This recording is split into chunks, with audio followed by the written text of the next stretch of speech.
안녕하세요. 저는 미국에 살고 있는 39살 여성입니다. 10년 전 사랑하는 남편과 그런 남편을 꼭 닮은 아들과 함께 미국으로 건너와 행복한 가정을 꾸리고 있습니다. 하지만 저도 이런 가정을 이루기까지 정말로 우여곡절이 많았습니다. 여러분은 자업자득 인과응보라는 말을 믿으시나요? 그리 오래 산 건 아니지만 그 말들이 생생히 증명되는 삶을 살았다고 해도 과언이 아니랍니다. 앞으로도 그럴 거라고 믿고요.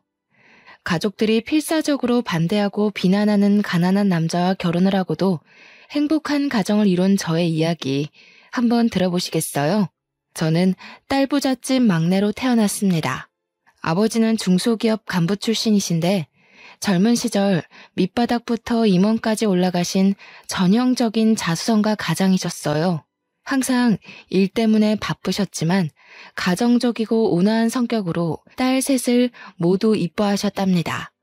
어머니는 전업주부이긴 했지만 타고나길 사업가 기질이 있고 수완이 좋으셨어요.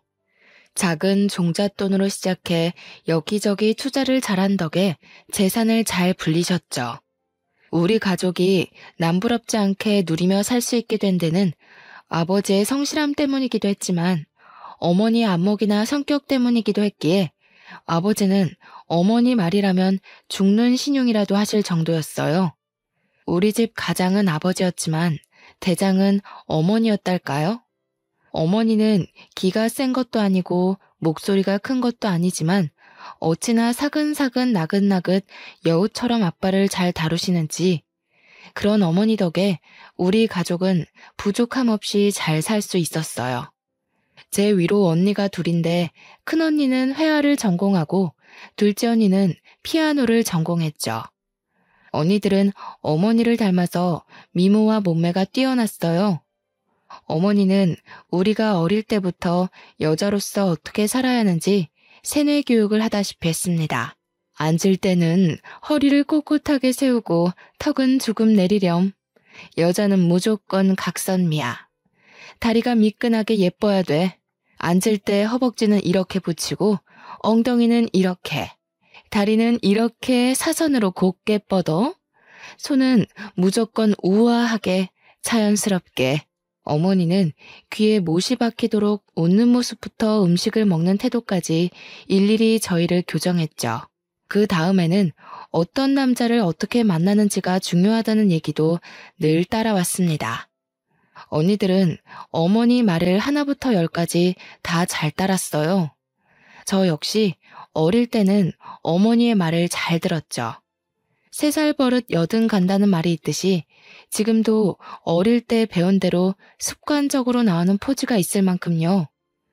저는 모든 친구들이 어머니에게 이런 걸 배우는 줄 알았어요. 그게 아니라는 걸 알게 된 사춘기 때부터는 어머니 말을 듣기 싫어서 하라는 대로 안 했어요. 그냥 편한 자세로 앉고 싶었고 먹고 싶은 건 마음대로 먹고 싶었고 입 크게 벌리고 웃고 살고 싶었어요. 꼭 남자를 잘 만나는 게 성공하는 길인지에 대한 의문과 반항심이 있었죠. 게다가 타고나길 아버지를 닮아서 예체능 쪽보다는 공부를 잘하는 편이었고 외모도 고만고만했어요.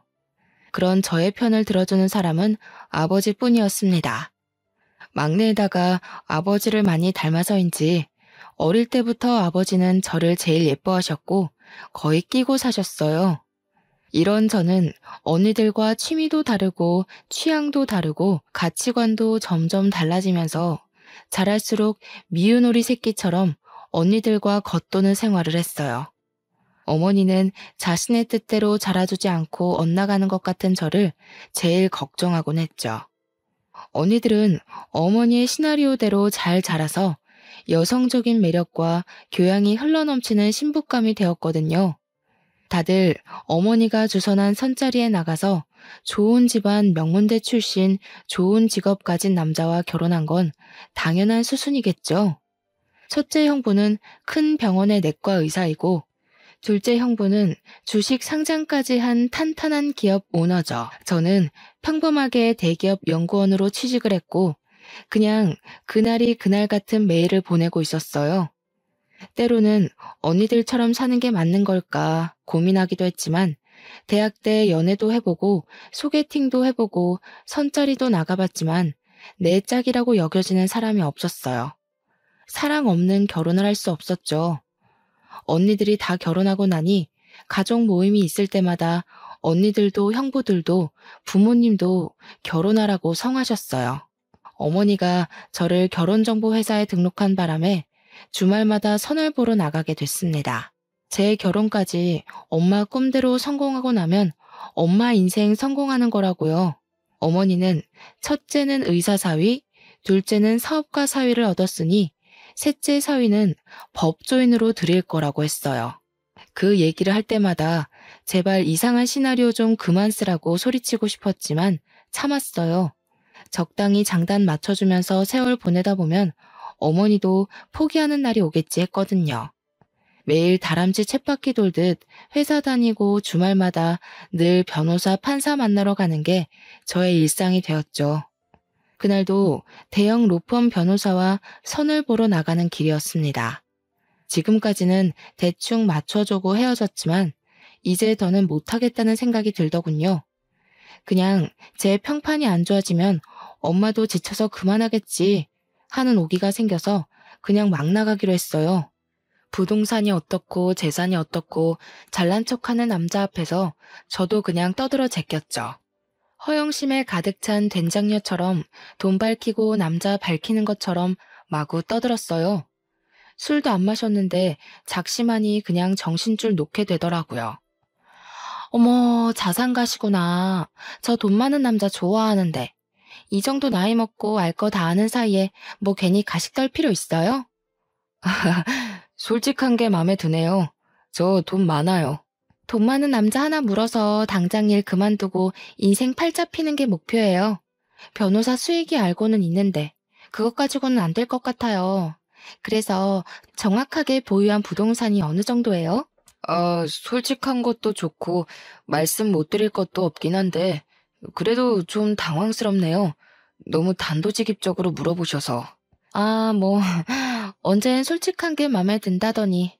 아니, 근데 또 돈만 많으면 나 밤이 많이 외로울 것 같은데 어쩌죠? 저 돈도 보고 몸도 봐요. 좀 보여줄 수 있어요, 오늘? 남자가 질렸다는 표정으로 입을 쩍 벌리고 벌레 보듯이 저를 보더라고요. 속으로 웃음이 났지만 얼굴에 철판을 깔아버렸어요. 아, 맞다. 오늘 안 되겠네요. 저 신상백 예약해둔 게 있어서 명품관에 가봐야 해서요. 돈도 보고 몸도 볼 날 잡아서 연락 주세요. 바이바이. 하고는 일어나서 걸어가는데 등 뒤로 뭐 저런 골빈 여자를 소개하는 거냐고 전화로 따지는 소리가 들려오더군요. 이렇게까지 해야 하는지 한숨도 나고 눈물도 살짝 나려고 하더군요. 너무 일찍 일어난 바람에 집에 가기도 그렇고 해서 전기 봉사하는 고아원에 갔어요. 제가 원래부터 아이들을 좋아했어요. 몇 년 전에 사내 봉사활동으로 사우들과 단체로 명절 선물을 들고 방문했던 적이 있었는데 그때 이후로 달마다 정기 후원도 하고 주말에 아이들 공부 가르쳐주러 자주 들렀죠. 원장님 방에 인사하러 갔는데 어떤 남자가 방을 나오면서 부딪히게 됐습니다.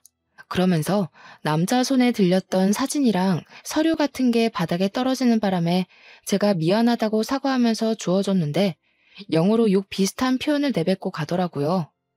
안 그래도 기분이 안 좋았는데 욕까지 듣고 정말 기분이 상했지만 그래도 제가 좋아하는 아이들 만나서 공부도 가르쳐주고 같이 놀면서 마음이 많이 풀렸어요. 집에 갈 준비를 하고 나오니 비가 억수같이 내리고 있더군요. 중앙현관에서 주차장까지 뛰어가려고 심호흡을 하는데 선생님, 우산 써요. 초등 2학년짜리 남자아이가 저를 배웅해주겠다고 급하게 부르지 뭐예요. 늘 유난히 저를 따르는 아이였어요. 얼마나 귀여운지 그 작은 손에 우산을 쥐고 롤러브레이드를 신고 싱싱 달려오다가 그만 제 얼굴 앞에서 발이 잘못 걸려서 넘어지려고 하는 게 아니겠어요. 그대로 넘어지면 크게 다칠 것 같아서 아이를 잡으려다가 둘이서 껴안고 같이 흙탕물 바닥에 뒹굴고 말았습니다.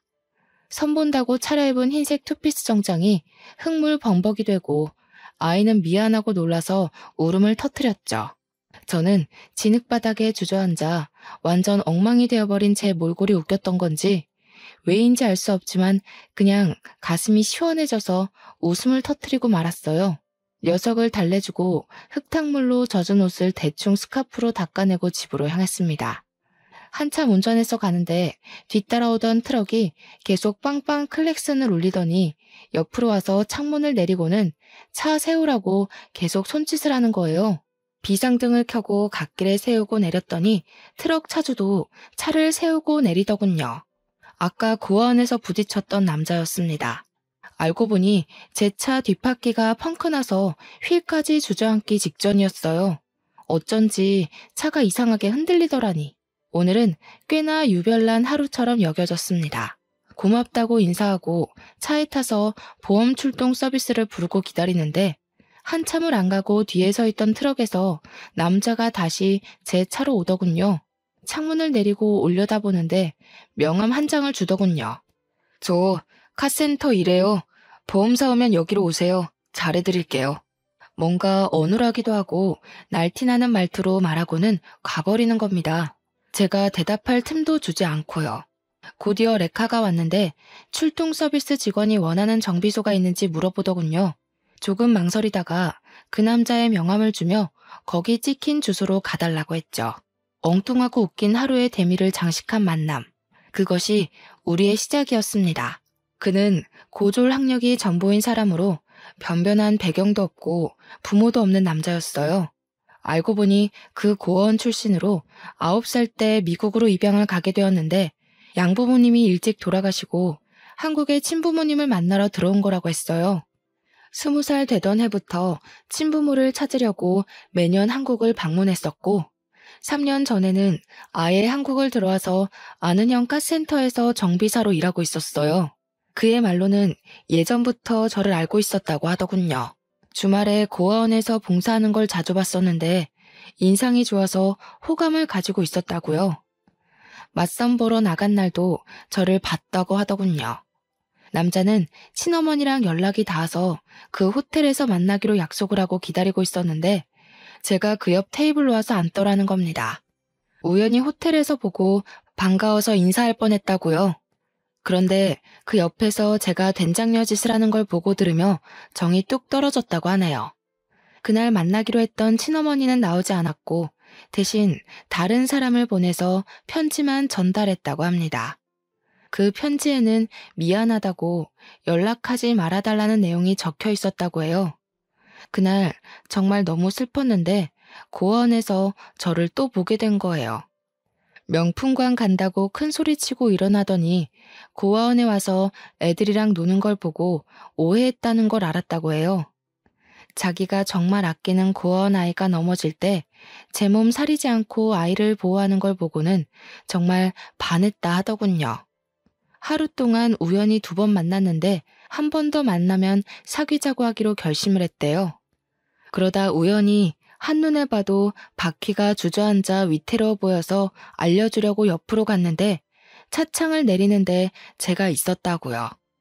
우연 같은 만남을 시작으로 그 남자와 자주 만나 서로를 알아가게 되었습니다. 그는 저에게 정말 헌신적으로 잘해주었습니다. 하나부터 10까지 저희 너무 잘 맞았어요. 처음에는 저도 보고 듣고 자란 게 있어서 그의 배경이 손끝에 박힌 가시처럼 걸리곤 했어요. 저도 그냥 적당히 속물적이고 세속적인 평범한 여자일 뿐이에요. 하나부터 10까지 그동안 만나본 적 없는 종류의 사람이다 보니 자동 반사적으로 저울질이 되긴 하더라고요. 하지만 알아갈수록 그 남자의 인간성과 성실함과 진실함에 그를 정말 사랑하게 됐습니다. 그와 연애하면서 어머니가 주선하는 선자리는 다 거절했죠. 사실 제 소문이 정말 안 좋게 나는 바람에 선자리도 뜸해지기도 했고요.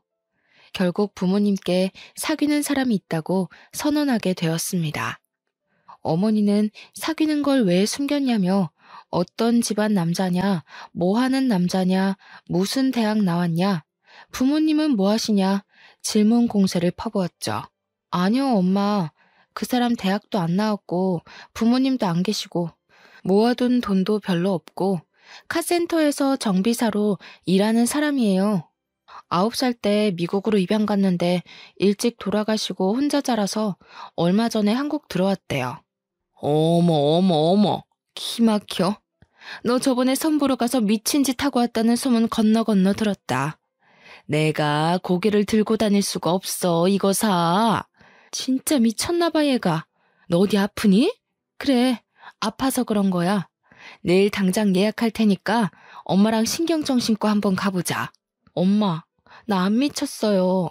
헛소리 아니고 진심이야. 그 사람 한 번만 만나보고 얘기해요. 정신 차려, 이거 사. 금이야 오기야 키워놨더니 엄마한테 돌려주는 게 결국 이런 수치심이야? 말로만 들어도 부끄럽고 입 밖으로 내기도 부끄러운데 어딜 한번 만나보라 얘기를 해. 내가 그런 사위 이 집에 들일 것 같아? 엄마, 사람한테 어떻게 그런 말을 해. 뭐가 부끄러워, 뭐가. 그 사람이 무슨 부끄러운 짓을 했고 뭘 잘못했다고. 엄마가 뭔데 함부로 부끄러워해? 내가 오히려 그 사람한테 부끄러워. 엄마 때문에 부끄럽다고. 뭐? 뭐가 어쩌고 어째? 태어나서 처음으로 어머니께 뺨을 맞았어요. 저도 너무 화가 나서 어머니께 대들고 말았죠. 어머니의 분노는 상상을 초월했습니다. 노발대발하시던 어머니는 그날로 알아놓으셨고 소식을 듣고 찾아온 언니들도 저를 한사코 뜯어 말렸습니다. 못 들을 말도 많이 들었어요. 자기들보다 외적으로 떨어지는 제가 자격지심 때문에 그런 남자를 택한 것 같다며 미안하다며 울지를 않나. 차라리 집안에 먹칠하지 말고 그냥 평생 혼자 살라고 하질 않나. 저도 너무 큰 스트레스로 원형 탈모까지 생겨버렸어요. 그런 난장판 속에서도 아버지는 묵묵히 제 편이 되어주셨어요. 얼마나 든든했는지. 그런 아버지가 아니었다면 저는 버티기 힘들었을지도 몰라요.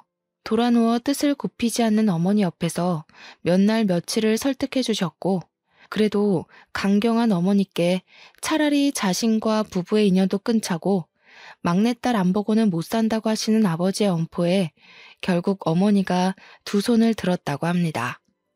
아버지 덕에 결혼식을 치를 수 있었지만 큰 축복이 가득한 결혼식 내내 눈물바람인 어머니 덕에 결혼식장이 아닌 장례식장 같았죠. 신혼여행도 조촐하게 제주도로 다녀와서 인사드리러 간 날 언니 형부들도 모두 와 있었습니다. 우리를 반기기 위해서가 아니라 마치 제 남편을 구경하려고 온 느낌이었어요. 어머니는 제 남편 눈 한 번을 맞춰주질 않고 얼굴도 보지도 않고 한숨만 쉬고 언니들은 남편을 마치 하인 부리듯이 했습니다.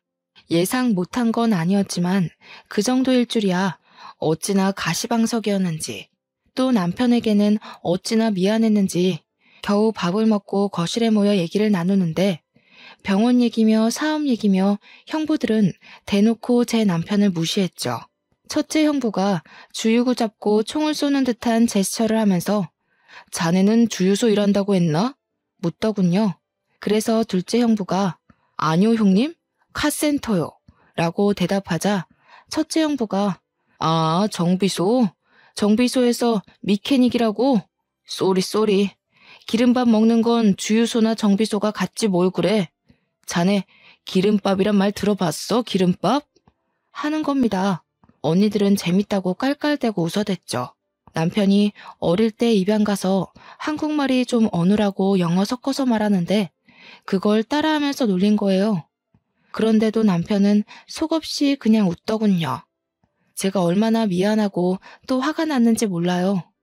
그날 형부들이 부모님 모시고 아버지 퇴직 축하를 위해서 요트 크루즈 파티를 하자고 제안을 하더군요. 둘째 형부가 사업을 확장하면서 요트 사업을 시작하게 됐는데 요트 여러 대를 유럽에서 들여왔다고요.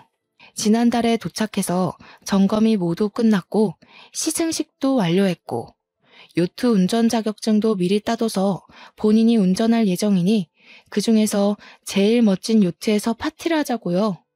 올해 공들여서 준비했던 요트 크루즈 사업이 이제 시작 단계에 있습니다. 아버님, 요직은 퇴직 후부터 또 제2의 인생이라고들 하지 않습니까? 저희 회사 새 사업과 아버님 인생 제2막이 동시에 시작되니 얼마나 또 축하할 일인지 모르겠습니다. 제2의 인생 멋들어진 요트에서 함께 시작하시죠. 아유, 우리 김서방 대단하다 대단해. 사업 돌보느라 바쁠 텐데 언제 요트 운전까지 배웠을까? 말하는 건 또 어쩜 이렇게 이쁘게 하나 몰라. 그렇죠, 여보? 그래, 고맙네, 김서방. 참 내가 복이 많네. 아닙니다, 아버님, 어머님. 제가 당연히 할 일인데요. 이가 척을 얼마나 생각하는지 몰라. 이번에 요트 크루즈도 시댁 어른들보다 우리 아빠 엄마를 먼저 챙기는 거 있지? 예, 누가 들으면 김서방만 사위 노릇 제대로 하는 줄 알겠어? 우리 민지 아빠는 뭐 우리 집에 못하니? 아, 언니.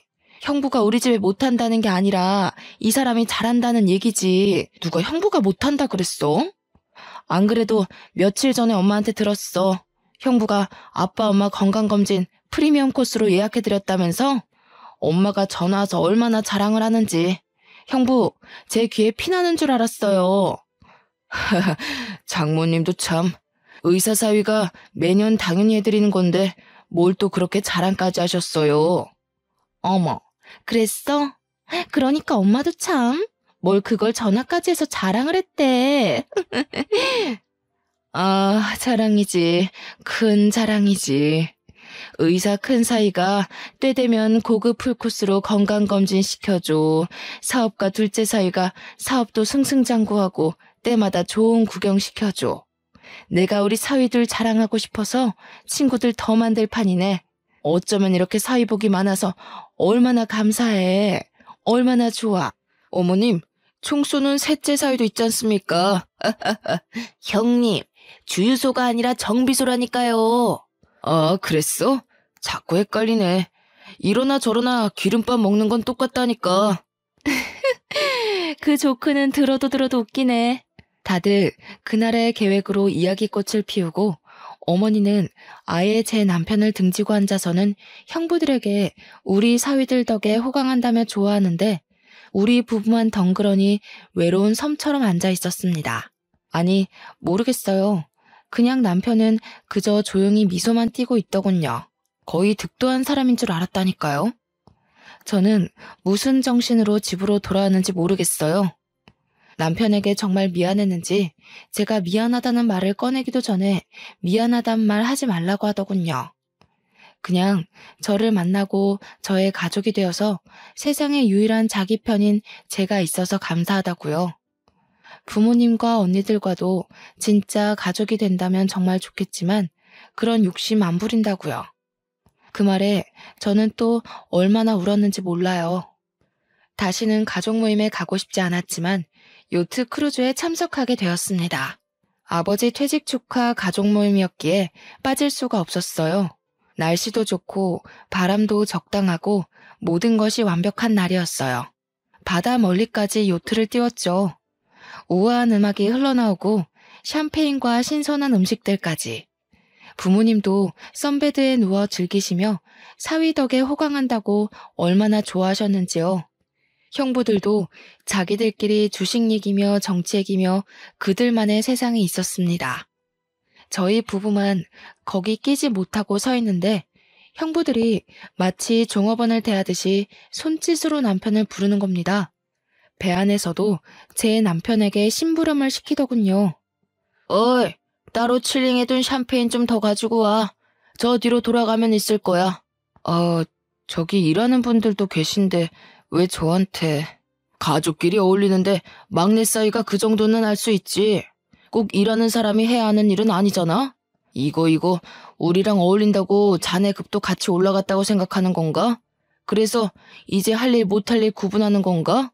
그게 아니라 저를 일하는 사람으로만 생각하시는 것 같아서요. 아이, 사람 참. 자네 자격지심이 심한 것 같네. 근본이 없어서 그렇죠 뭐. 하여간 없는 것들은 일해서 피곤해. 순수하게 가족으로 대해주려고 해도 피해의식으로 곡해를 한다니까. 하기 싫으면 관두라고. 아닙니다. 제가 가지고 오겠습니다. 남편에게 하지 말라고 얘기하려고 걸어가는 순간 갑자기 예고 없던 돌풍이 불었습니다. 파도가 치면서 배가 마구 흔들렸고 테이블에 있던 그릇들이 와장창 쏟아져 깨질 정도였어요. 갑판 위는 삽시간에 난장판이 됐죠. 저도 넘어질 뻔하며 기둥을 붙잡고 멀미 때문에 몸을 숙였습니다. 가족들 모두 멀미의 구토감을 느끼며 선실 안으로 대피했어요.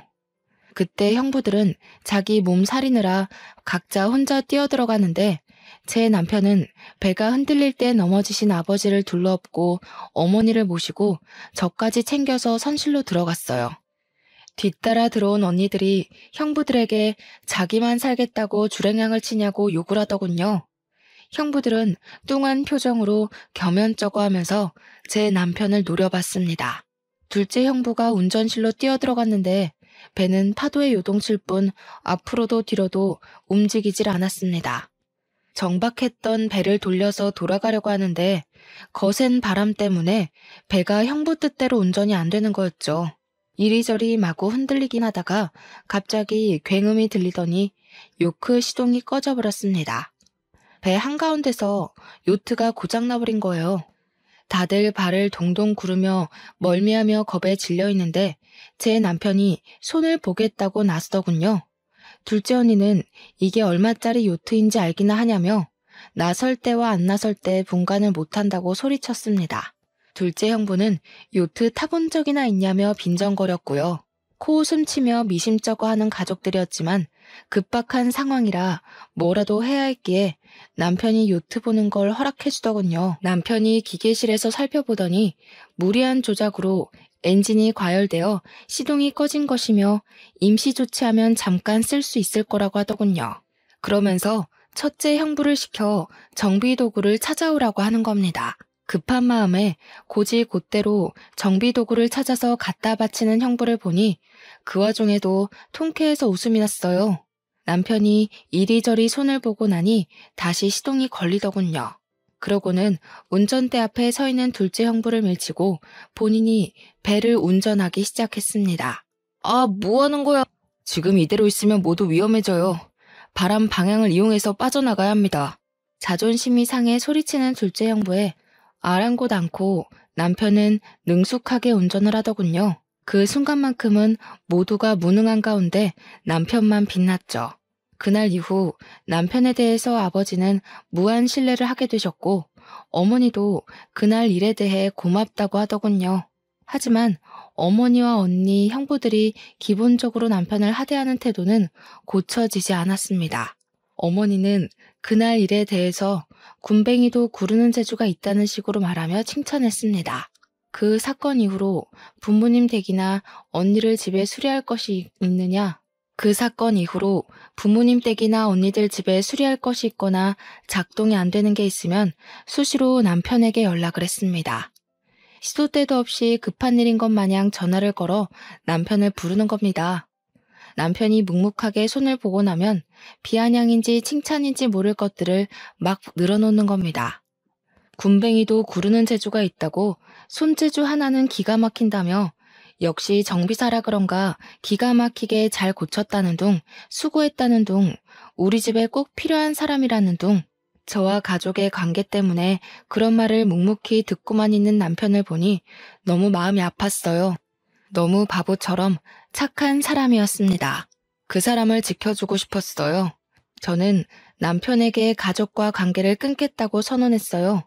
이렇게 자연스럽게 친정집과의 왕래는 점점 줄어들었고 특별한 행사가 없으면 부모님도 언니들도 만나지 않게 되었어요. 가끔 아버지만 따로 모시고 함께 식사를 했었죠. 그러던 어느 날 아버지의 전화가 걸려왔습니다. 수화기 너머로 아버지의 힘없는 목소리가 들려왔어요.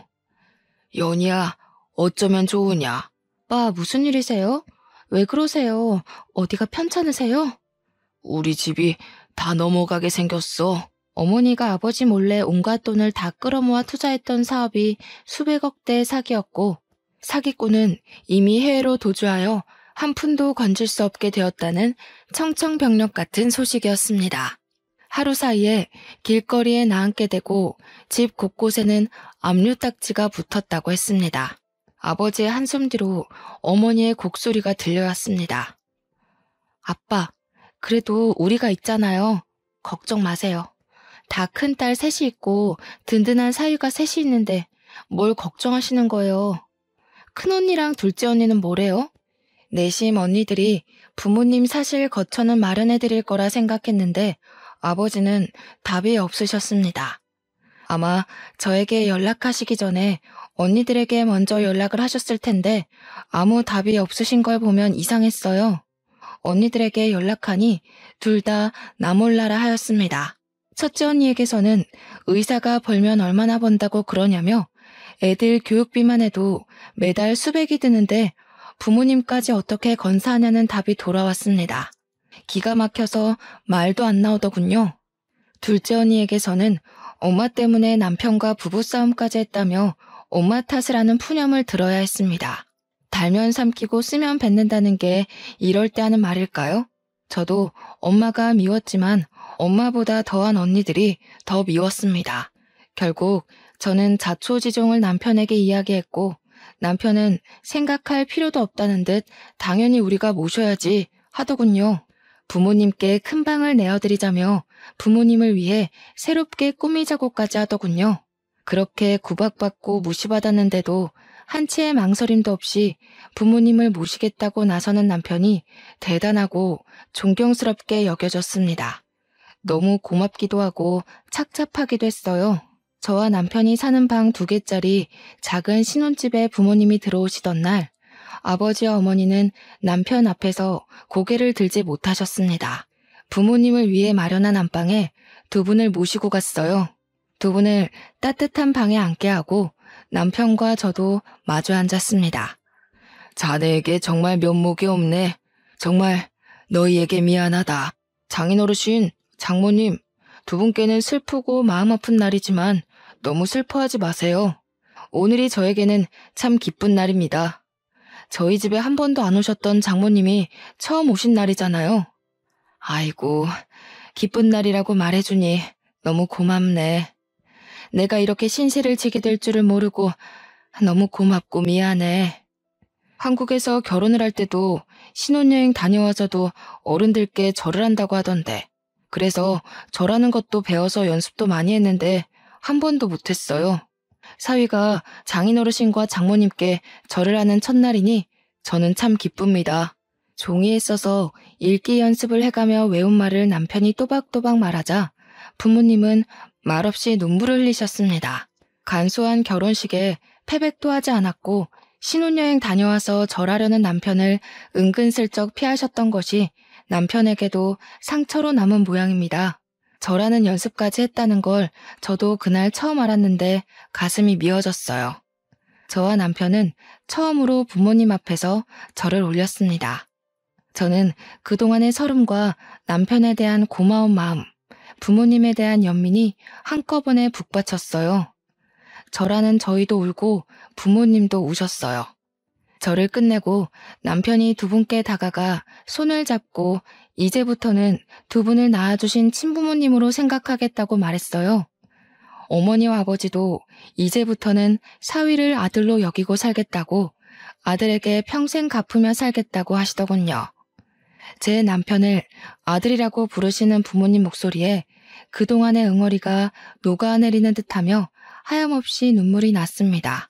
그날 밤 부모님과 저희는 얼싸안고 얼마나 울었는지 모릅니다. 그 뒤로 부모님은 제 남편을 아들이라고 부르십니다. 그렇게 부모님을 모시고 살던 어느 날 남편이 미국에 정리할 것이 있다며 잠깐 다녀오겠다고 하더군요. 매일 전화통을 하긴 했지만 곧 돌아온다던 남편이 몇 개월 동안 돌아오질 않고 무엇을 하고 있는지 말도 해주지 않으니 저도 점점 의심이 생겼어요. 혹시 이 남자도 우리 집이 망해버려서 볼 것이 없어지니 도망을 간 건가? 하는 못된 의심이요. 그도 그럴 것이 정확히 미국 어디에 있는지도 말해주지 않고 찾아가겠다고 해도 조금만 기다려달라고 하고 무엇을 정리하고 있는 것인지도 말해주질 않았거든요. 때로는 연락이 잘 되지 않을 때도 있었습니다. 불안해하는 저를 다독여준 건 오히려 부모님이었어요. 그는 그럴 사람이 아니라며 남편 편을 들어주시더군요. 그러는 사이 형부들이 차례로 망하고 있다는 소식이 들려왔습니다. 소문에 첫째 형부는 재단에 막대한 피해를 입혔다는 이유로 권고사직 당했다고 하더군요. 둘째 형부는 요트 사업이 중간에 계약이 파투가 나는 바람에 자금줄이 막혀서 부도 위기라고 했고요. 이 소식도 당장 돈이 급해진 큰언니와 둘째 언니가 혹시나 부모님께 받을 게 없나 해서 연락을 해온 덕에 알게 됐죠. 내칠 때는 언제고 받을 것 챙기려고 연락을 해온 언니들이 야속하기만 했습니다. 남편이 수개월 만에 미국에서 돌아오던 날 어머니는 오전 내내 부엌에서 정성껏 음식들을 준비했어요. 온종일 잔치가 열릴 것처럼 온 동네 맛있는 냄새가 진동을 했죠. 거의 뷔페처럼 한식 요리를 준비하는데 남편이 뭘 좋아할지 몰라서 다 준비하신다며 웃음이 만발했습니다. 아이고, 우리 아들 왔어? 우리 아들. 남편이 집에 들어왔을 때는 저보다 먼저 달려나가 정말 신발을 신지도 않고 버선발로 현관에서 남편을 맞이했어요. 그러고는 남편 앞에 선 어머니도 뒤따라 나간 저도 아버지도 뭔가 낯선 남편이 어색해 한참을 마주봤습니다. 결혼식 때 말고는 본 적 없는 말끔한 정장 차림에 고급진 가죽 서류 가방을 들고 헤어스타일까지 단정해진 남편 모습이 의아하면서도 아주 멋져서 탄성을 질렀죠. 남편은 그냥 웃으며 아주 맛있는 냄새가 난다며 배고프다고 너스레를 떨었습니다. 뭔가 변한 듯한 남편의 모습이 조금 낯설었지만 싫지만은 않았어요. 식탁에 둘러앉아 점심 식사를 시작할 무렵 초인종이 울렸습니다. 문을 열기 무섭게 언니들과 형부들이 들이닥쳤습니다. 어머, 언니, 형부, 무슨 일이에요? 갑자기 연락도 없이 이렇게 오세요. 주변의 소란스러움에도 미동도 없이 식탁에 앉아 묵묵히 밥을 먹고 있는 제 남편 앞에 언니들과 형부들이 무릎을 꿇는 겁니다. 저는 너무 놀라서 가슴이 철렁 내려앉았어요. 상상해 본 적도 없고 일어날 일이라고 생각한 적도 없는 눈 뜨고 보면서도 믿기지 않는 장면이었거든요. 자네, 몰라봐서 미안하네. 내 이렇게 용서를 구하네. 한 번만 살려주게. 제부, 정말 미안해요. 우리 그동안 정을 봐서라도 우리 좀 살려줘요. 저죄, 진짜 미안해. 우리가 격이 없이 대한다고 한 게 마음이 상했나 본데 이렇게 빌면 마음이 좀 풀릴까? 응? 정말 이렇게 빈다, 연이야. 제부, 정말 미안해요. 아니, 형부들, 언니들, 갑자기 쳐들어와서 밑도 끝도 없이 이러시면 어떡해요? 도대체 무슨 소리 하시는 거예요? 여보, 이 사람들이 지금 왜 당신한테 이러는 건지 당신이 얘기를 좀 해봐요. 제 말에 남편이 숟가락을 놓고 고개를 들었습니다. 어머니, 응, 아들. 어머니가 해주신 불고기하고 미역국을 먹으니 정말 집에 왔다는 게 실감나요. 너무 그리웠어요, 이 맛. 그러더니 자리에서 일어나 아버지 어머니께 보여드릴 것이 있다며 함께 가자고 하는 겁니다. 남편은 형부와 언니들을 철저히 무시하고 있었습니다. 이게 대체 무슨 일인지. 저는 아버지와 어머니와 함께 어리둥절한 표정으로 남편을 따라 나섰습니다. 등 뒤로 형부들과 언니들이 저희를 부르는 목소리에 이어서 서로 싸우는 소리가 들려왔습니다. 집 앞에는 고급 외제차가 주차되어 있었습니다. 남편은 그 외제차에 부모님과 저를 태우고 말없이 시동을 켜더군요. 남편이 운전하는 차를 타고 가는 동안 그간의 자초지정을 들려주었습니다. 남편의 양아버지의 아버지, 즉 양할아버지가 미국에서 요트 사업을 하는 대부호였다는 겁니다. 양부모님이 일찍 사고로 돌아가시고 할아버지께서 남편을 키워주셨고 남편이 성인이 되고 사업을 물려받으라고 하셨습니다. 하지만 남편은 친부모님을 만나고 싶어서 한국에 들어온 거였고요. 남편은 한국에 들어온 이후로 첫째 형부가 일하는 병원에 매년 거액의 후원금을 내고 있었는데 형부 같은 사람이 일하는 병원에는 더 이상 후원하지 않겠다고 밝혔다고 합니다. 형부가 병원을 그만두면 계속 후원하겠다고 했다는군요. 그 때문에 형부가 권고사직을 당한 겁니다. 또 둘째 형부 요트 사업에 계약상의 문제를 제기해서 사업 진행을 막은 것도 남편이었습니다. 형부가 계약한 유럽의 요트 회사가 미국 기업의 자회사였다는군요. 그 사실을 알게 된 형부들이 남편에게 싹싹 빌러 찾아왔던 겁니다. 저와 부모님은 상상도 못한 이야기에 너무 놀라 말이 나오질 않았습니다. 이 엄청난 이야기를 그냥 담담하게 전하는 남편의 모습과는 대조적으로 부모님의 얼굴은 충격과 놀라움으로 붉어져 있었어요. 저 역시 갑작스럽게 들은 이야기가 믿어지지 않아서 제 허벅지를 꼬집어 보았어요. 그러는 동안 어느 공기 좋은 곳에 위치한 고급진 전원주택 앞에 당도했습니다. 부모님께 드리는 선물이라고 했습니다. 아버님, 어머님, 아무 걱정 마시고 이제 이곳에서 편안하게 사세요. 그동안 제 신분을 속여서 죄송합니다. 아니, 이게 꿈이야 생시야. 대체 이게 다 무슨 일인지 믿어지지가 않네. 남편은 자신의 재산만 보고 다가오는 사람이 많아서 사람을 믿지 못했다고 합니다. 학교도 졸업 못하고 입양아에 가진 것도 없는 자신을 봐준 유일한 사람이 저였다고 해요. 아무것도 가진 것이 없지만 그냥 사람으로 사랑해준 저에게 뭐든지 해주고 싶었다고 합니다. 놀라움의 연속이었습니다. 제가 원하는 건 오직 그 사람뿐이었는데 너무 많은 것을 받았어요. 저는 심성이 고운 그 사람을 험한 세상에서 지켜주고 싶었는데 오히려 그 사람이 저를 지켜주네요. 어머니는 펑펑 눈물을 흘렸습니다. 아이고 아들아, 고맙고 고맙다. 하지만 나는 이걸 받을 자격도 염치도 없구나. 어머니, 연희를 낳아주신 어머니이시니 그리고 이제 저희 어머니이시니 받으실 자격이 되고 말고요. 옛일은 모두 잊으시고 우리 이제 앞으로 행복하게만 살아요. 어찌 있겠니?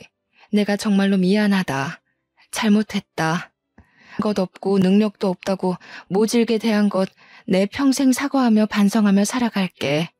싫은 내색 한 번을 안 하고 다 맞춰주면서 얼마나 마음고생을 했을까. 내가 아들한테 한 짓을 생각하면 혀 깨물고 죽고 싶은 심정이다. 어머니, 그런 말씀 마세요. 상처가 될 때도 있었지만 제 곁에는 연희가 있고 또 아버님께서 늘 제 편을 들어주셨어요. 그래서 저는 정말로 괜찮아요, 어머니. 난 연희 아빠랑 연희에게도 정말 면목이 없다. 고개를 들 수가 없어. 여보, 당신 말이 맞았어. 애들 선자리 만들고 결혼 준비할 때마다 당신이 조건 말고 마음을 보라고 항상 말했었는데 그때는 마음은 보이지도 않고 변하는 거니까 눈에 보이는 조건 말고는 믿을 게 없다고 호언장담했는데 우리 딸들 위하는 길이라고 생각했는데 그냥 내 허영심이었다는 걸 이 나이가 되어서야 알았어. 아들아, 네 엄마 이제 절드나 보다. 여보, 이런 나를 데리고 평생 살아줘서 고마워. 여보, 정말 미안해. 나는 노년의 당신 덕분에 방 한 칸 없이 낳았는 신세가 됐지만 오히려 마음은 편했어. 당신이 이제 정말로 변하고 진심으로 아이들을 대하는 것 같아서. 어머니, 이제 그만 울고 그만 미안해하세요. 이렇게 좋은 날 너무 많이 우시니 저도 마음이 아파요. 그럼아, 이제 울지 않을게. 너무너무 고맙다. 내 평생 감사하며 갚는 마음으로 살아갈게. 첫째 언니와 둘째 언니는 모두 이혼을 했습니다. 알고 보니 형부들은 모두 우리 집의 재산을 보고 결혼을 했던 거더군요. 의사인 큰형부는 처가에서 개인병원을 내줄 것으로 생각하고 그동안 장인 장모에게 공을 들였던 건데 한순간에 처가가 망한 데다 본인도 병원에서 쫓겨나게 된 건 모두 큰언니 때문이라며 거액의 위자료 청구 소송을 했지만 패소했습니다. 큰언니는 입시 미술학원 강사로 일하며 생계를 유지하고 있다고 들었습니다. 둘째 형부도 처가 재산을 믿고 무리한 사업 확장을 했던 건데 처가에 손 벌릴 수 없게 되고 요트 사업마저 불발되는 바람에 부도가 나 한순간에 길바닥에 나앉게 되었습니다.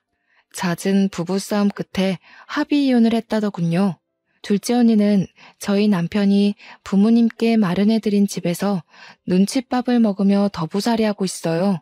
사실 언니들이 저와 남편이 부모님께 해드린 노후자금에 기대서 살고 있다는 걸 전부터 알고 있지만 그래도 혈육이 뭔지 부모님 생각해서 모른 척하고 있습니다. 저와 남편은 그 후 고아원에서 9살 남자아이를 입양하였습니다. 바로 저와 비 오는 날 부딪혀 흙탕물에 뒹굴었던 그 아이죠. 평소 저를 많이 따르고 좋아했었고 저도 늘 마음이 가던 아이였는데 남편 역시 본인이 입양될 때 나이와 같아서인지 늘 눈에 많이 밟혔다고 하더군요. 여러분은 입양에 대해서 어떻게 생각하시는지 모르겠어요. 저는 사실 입양은 대단한 사람들이 하는 일이라고만 여겼어요. 여러 해 동안 고아원에서 봉사활동을 하면서도 입양을 생각해 본 적은 없었는데 남편의 불우했던 어린 시절을 극복할 수 있었던 건 양부모님을 만나 짧지만 행복했던 유년 시절을 보낸 덕이라고 했던 말에 입양을 결심하게 되었습니다. 갓난아이를 데리고 올 줄 알았는데 막상 고아원에 갔을 땐 벌써 9살인 그 아이 생각만 나더라고요. 남편도 그 아이를 만날 때마다 양자 삼고 싶은 마음이 있었는데 차마 제게 말하진 못했다고 했어요. 제가 먼저 입양을 제안했을 때 너무나도 기뻐했어요. 아이도 늘 혼자 생각했다고 합니다. 일기장에도 쓰곤 했대요. 그 아줌마가 우리 엄마였으면 좋겠다. 그 아저씨가 우리 아빠였으면 좋겠다 하면서요. 저와 남편이 서로를 모르던 때부터 말이죠. 이런 것이 하늘이 이어준 인연일까요? 우리 모두가 서로를 원했으니까요. 아이와 함께 우리 세 가족은 미국으로 떠나왔습니다. 남편이 본격적으로 사업 경영에 뛰어들어야 했거든요. 그렇게 떠나온 지 어느새 10년이 흘렀습니다. 의도한 건 아니지만 우리 부부에게서는 아이가 생기질 않더군요. 우리 아들 배 아파 낳은 건 아니지만 하늘이 이어준 감사한 인연으로 여기며 귀하게 키웠습니다. 몇 년에 한 번은 한국에 들어가 부모님을 뵙기도 하고 부모님 생활에 바쁘다 보니 또 마음만큼 자주 뵙기가 어렵더군요. 9살이던 우리 아들은 이제 어엿한 대학생이 되었고요. 며칠 전 아들이 친부모님을 찾고 싶고 한국에서 살아보고 싶기도 하다고 한국에 가고 싶다고 하더군요. 자기 능력만으로 한번 살아보고 싶다나요? 저희 부부는 흔쾌히 아들의 여행을 허락하며 행운을 빌어줬습니다. 굿럭, 언제든 돌아올 곳이 있으니 마음껏 세상을 경험하고 오라고요. 앞으로 10년 뒤 저는 또 어떤 삶을 추억하고 있을까요? 10년 뒤 우리 아들은 어떤 이야기를 들려줄까요? 그저 바라건대 우리 아들에게도 전략이 아니라 진심이 통하는 인연이 온다면 좋겠습니다. 지키고 싶은 것을 찾고 스스로 지킬 때 자신도 지켜지는 거라는 걸 알게 되면 좋겠고요. 그럼 더 바랄 게 없을 것 같아요. 하지만 제가 경험했듯이 자식의 인생이라는 건 엄마의 시나리오대로 흘러가는 게 아니거든요. 그러니까 굴럭을 빌어주는 것 말고는 할 수 있는 게 없네요. 여러분의 지난 10년은 어떠셨나요? 또 앞으로의 10년은 어떨까요? 계획대로 생각한 대로만 흘러간다면 편안할 수는 있어도 재미는 없겠죠. 하지만 삶이 계획대로 흘러가든 아니면 뜻밖의 일들로 가득하든 분명한 건 주는 만큼 돌려받는다는 말은 정말 맞는 것 같아요. 살아보니 그렇더라고요. 받으려고 하지 않았지만 그래도 진심으로 살려고 노력했더니 기대하지도 못한 선물들을 많이 받았던 것 같습니다. 또 이 선물들을 주변에 좋은 마음으로 나누며 살다 보니 결국 돌려받게 되더라고요. 마찬가지로 주변을 물질만으로 평가하고 관계하는 자는 결국 물질로 망하더군요. 삶은 늘 시나리오대로 흘러가지는 않지만 어떤 일을 하든 자업자득 인과응보란 건 잊지 마세요. 거기에 행운이 한 스푼 보태어지면 더할 나위 없겠죠. 그러니까 여러분에게도 크로스 핑거스, 늘 행운이 함께하기를 응원합니다.